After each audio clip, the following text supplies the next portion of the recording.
Why you're wrong about useless school subjects. Have you ever sat in class thinking, why am I learning this? I'll never use it. Why do I need math if I want to be a doctor? Why do I need history if I want to be an engineer? If you've asked those questions, this video is for you. Let's start with a simple idea. School is not just filling your brain with facts. School is training your brain to think. When you do a hard math problem, you're not just dealing with numbers. You are teaching your brain how to do the following. Focus when something is confusing. Break a big problem into smaller steps. Try one solution. See that it doesn't work, and try again. Hold several pieces of information in your mind at once. You might never see that exact problem again. But you will face other situations where you need those same skills. Each time you learn something new or push through a difficult problem, your brain builds new connections. Over time, this kind of work trains you to think more clearly, spot patterns faster, and create strategies instead of guessing.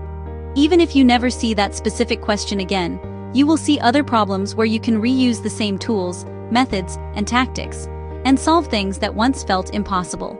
Choosing between jobs, planning a business, making a medical decision, solving a family or money problem. The content changes, the thinking process stays. Now let's talk about different subjects. Math builds logical thinking.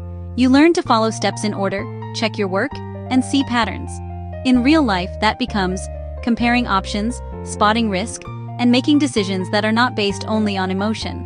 Science builds curiosity and evidence-based thinking. You learn to test ideas, not just believe them. In real life, that becomes questioning rumors, checking sources, and not falling for every trend or fad. History builds pattern recognition about people.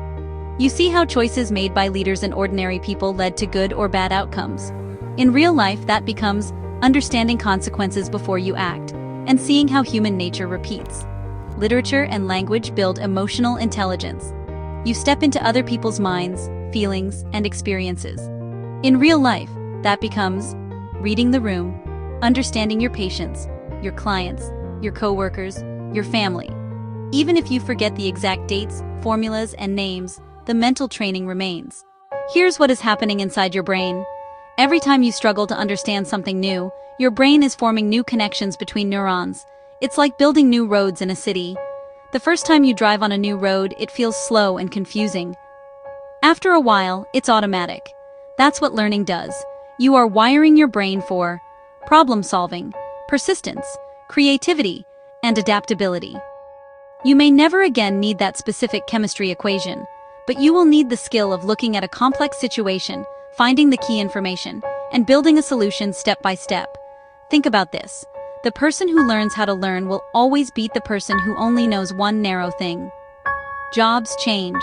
Technology changes. Entire fields appear and disappear. The people who do well are not the ones who memorize the most facts in one subject. They are the ones who can pick up new skills quickly, connect ideas, and stay calm in front of something they don't understand yet. That's what school is giving you. So the next time you ask, why am I learning this? I'll never use it. Try changing the question. Instead of, will I ever use this exact topic? Ask, what is this doing for my brain? What mental skill am I building right now? Maybe this math problem is training your focus.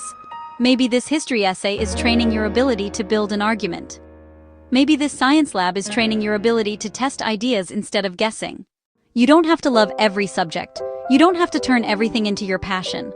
But if you see learning as brain training, not just boring content, you will start to treat every class like a gym for your mind.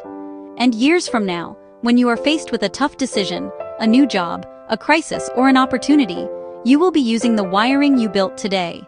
So keep learning. Not because every chapter will show up in your future job, but because every skill you build now shapes the kind of mind you bring to that future. Your brain is changing every day. The only real question is, what are you training it to do?